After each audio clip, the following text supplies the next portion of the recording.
অষ্টম শ্রেণীর ছাত্রীকে ধর্ষণের প্রতিবাদে খাগড়াছড়িতে সকাল সন্ধ্যা সড়ক অবরোধ চলছে। ছাত্র জনতার ডাকে শনিবার সকাল থেকে অবরোধ কর্মসূচি শুরু হয়। এতে খাগড়াছড়ির সাথে অভ্যন্তরীণ ও দূরপাল্লার সড়ক যোগাযোগ বন্ধ রয়েছে। বিভিন্ন স্থানে অবরোধের সমর্থনে পিকেটিংয়ের খবর পাওয়া গেছে। অবরোধকে কেন্দ্র করে জোরদার করা হয়েছে নিরাপত্তা ব্যবস্থা। এই ঘটনায় গত বুধবারও আধাবেলা সড়ক অবরোধ করা হয়। গত মঙ্গলবার সন্ধ্যায় জেলা সদরের সিঙ্গিনালা এলাকায় প্রাইভেটে পড়া শেষে ফেরা ওই কিশোরীকে ধর্ষণ করে কয়েকজন যুবক। এই ঘটনায় অভিযুক্ত সায়নশীলকে গ্রেপ্তার করা হয়েছে।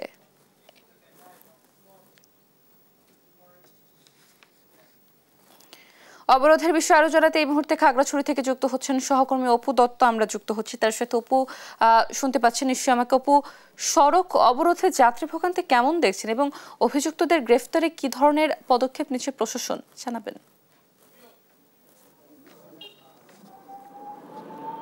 অবশ্যই, ধন্যবাদ। গ্রেফতারের কথা যদি বলি, আসলে ইতিমধ্যে যে তিনজন অভিযুক্ত, সে তিনজনের মধ্যে একজনকে কিন্তু গ্রেফতার করা হয়েছে। ঘটনার পরের দিনে আসলে তাকে গ্রেফতার করা হয়।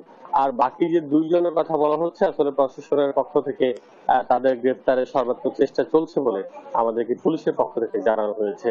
আর আজকে যে সড়ক অবরোধ, আসলে সকাল থেকে এই ধর্ষকদেরকে গ্রেফতারের দাবিতে যে সড়ক অবরোধ এখন পর্যন্ত শান্তিপূর্ণভাবে চলছে বলা যেতে পারে।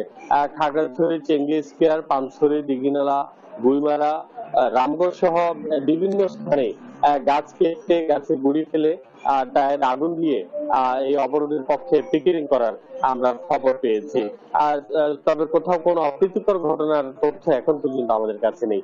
এই অবরোধের কারণে খাগড়াছড়ির সাথে দূরপাল্লা এবং অভ্যন্তরীণ সড়কে সব ধরনের যানবাহন চলাচল কিন্তু বন্ধ রয়েছে। আর এই অবরোধকে কেন্দ্র করে পুরো জেলায় কিন্তু বিশেষ নিরাপত্তা ব্যবস্থা জোরদার করা হয়েছে। আপনারা জানেন যে অষ্টম শ্রেণীর শিক্ষার্থীকে ধর্ষণের প্রতিবাদ এবং দোষীদের গ্রেফতারপূর্বক দৃষ্টান্তমূলক শাস্তির দাবিতে অর্ধ দিবস একটি সড়ক অবরোধ পালিত হয়েছে। আজকে কিন্তু দ্বিতীয় দফায় এই সড়ক অবরোধ পালিত হচ্ছে।